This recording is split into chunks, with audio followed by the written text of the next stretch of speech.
The United States has an extreme over-incarceration problem and this has been a nearly intractable problem for decades.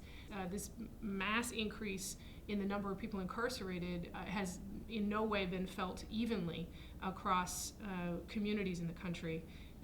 There's severe and extreme racial disparities at every level of the criminal justice system. What's amazing is, for the first time in U.S. history, we have new national attention to this problem.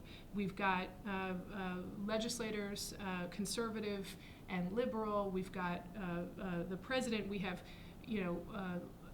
new voices from across the political spectrum coming together and saying we need to do something about over-incarceration in the United States.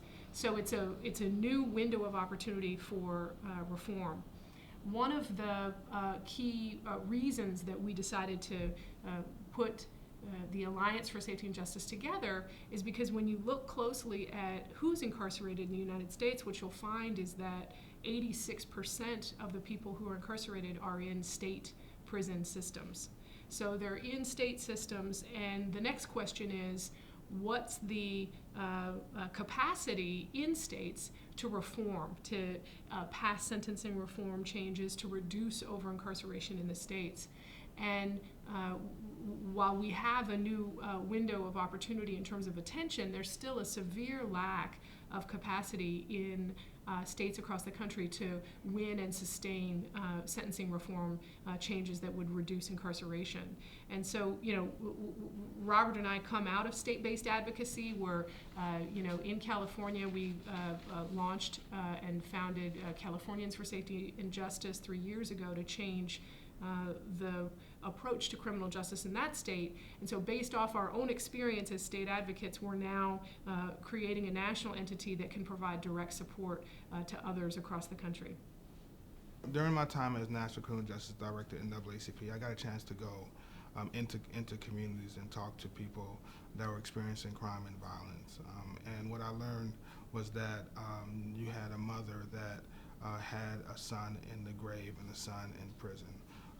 And with very little help for the communities and for other mothers to help address the issues that resulted in our son being in the grave and another son being in prison. It was that experience at NAACP that really allowed me to make this connection that we can talk about crime victimization and also talk about reducing numbers of people in prison in the same conversation around community safety. And so that's what I'm excited about, the work we did at Californians for Safety and Justice. We elevated the voices of crime survivors, elevated the voices of those that's been hit hardest by crime and violence, and asked them, what would you like to see happen in the justice system? Has the justice system been working for you? And overwhelmingly, people that experience crime on a daily basis said no. We at Californians for Safety and Justice began to elevate those voices, and it's through the elevation of those voices that we push policies that resulted in taking resources from waste in the justice system and reinvesting those dollars in programs to help people in the community. And it is that frame and it's that idea that has helped us think about how to shape the Alliance for Safety and Justice, which is an organization that will reduce the prison population, reduce racial disparities, and advocate for new safety priorities. Success for us looks like building movements in the states that are strong enough to reduce incarceration and racial disparities, reallocate from bloated prisons to community health, and sustain those victories over the long term. We need to build popular support for a new approach to safety where we are never again fooled by the myth that extreme incarceration is good for public safety. We know better now.